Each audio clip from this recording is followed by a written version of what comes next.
Thank you once again, Mr. Speaker. I want to spend some time talking about what I think and believe has become a scourge not only in America but in other parts of the world. Several years ago, I had the opportunity to be in the Ukraine. I was there on some energy issues and came in contact with that scourge that I will talk about today.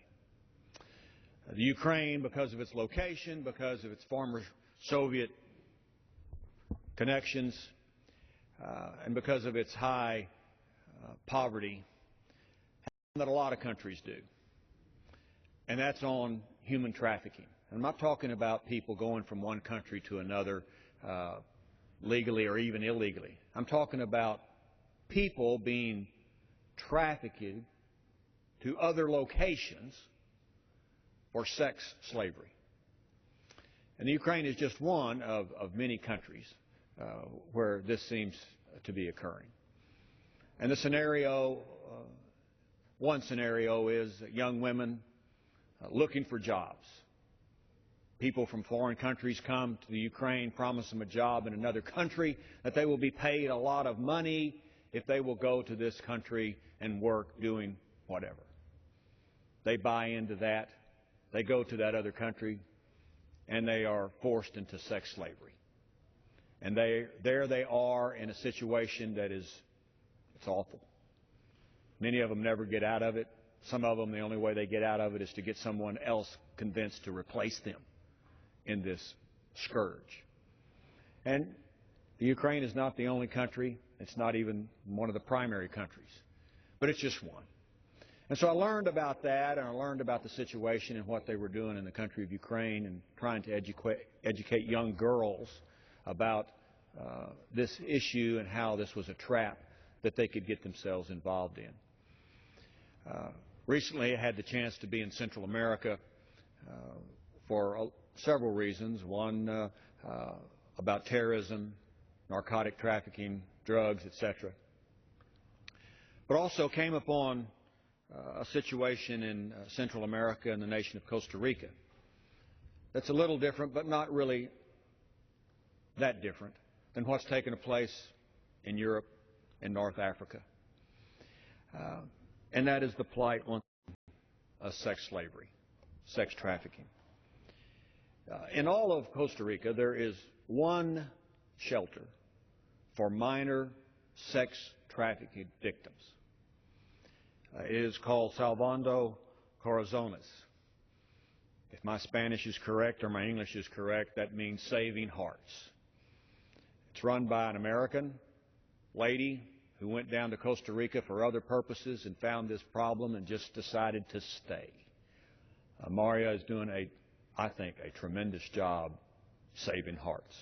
I call her the Mother Teresa of Central America.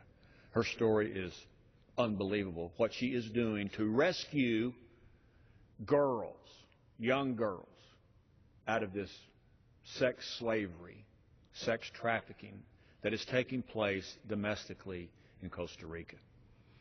So myself and Congresswoman Janice Hahn, Democrat from California, we spent a Sunday afternoon, it was supposed to be about an hour, talking to these folks at this shelter. We spent the whole afternoon talking to these girls about their plight, what had happened to them, and what Salvando Corazones with Maria are doing to treat them and help them get back into a life, because many of them had no life.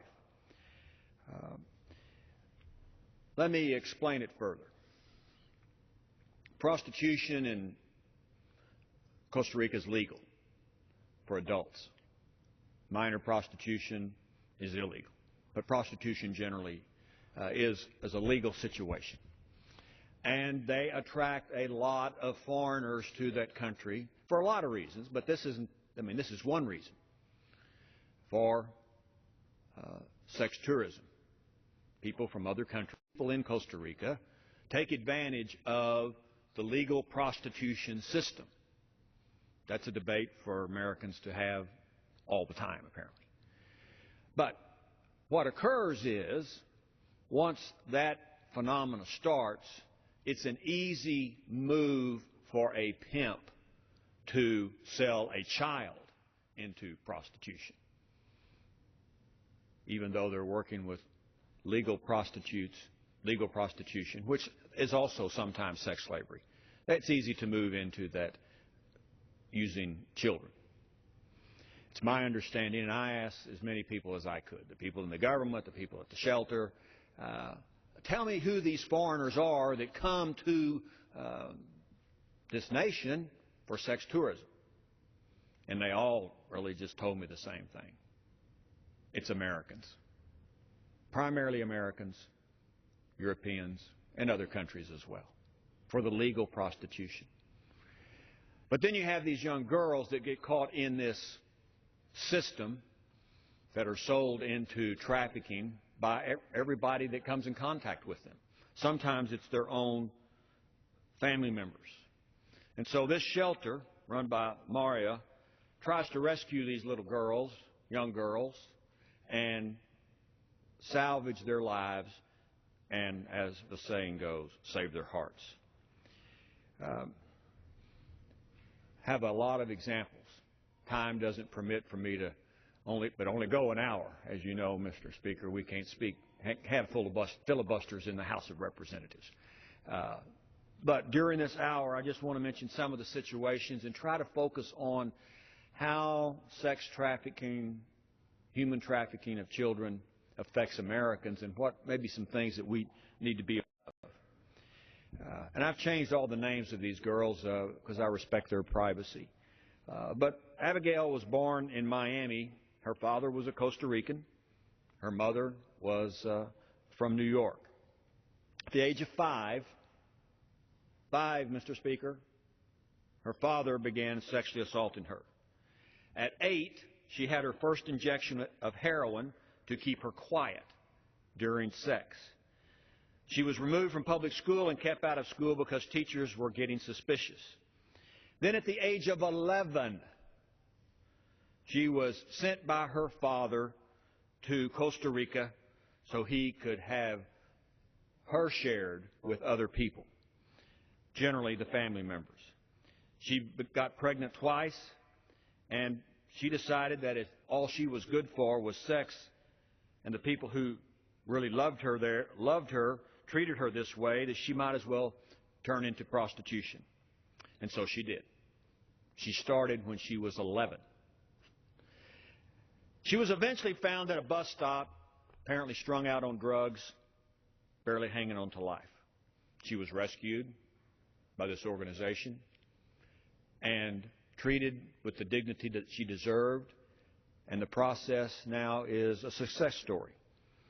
After she was homeschooled by Maria, she began the healing process, and now she's older, she's sober, and she's married, and a child is on the way.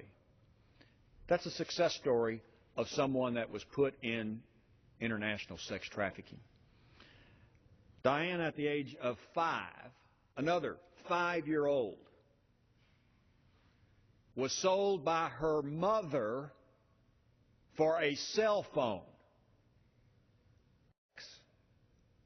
in Costa Rica. She was sold every week for over a year until somebody saw the problem and complained to the government. She was actually raised thinking this was a normal lifestyle for a 5-year-old. The staff at Salvano Corazones have rescued her, and they're working with her today. I had the chance to meet her. Remarkable person. Felicia, she was raped by her stepfather, gave birth at 13 to her brother's child, and is now pregnant again at 16. She was sold by her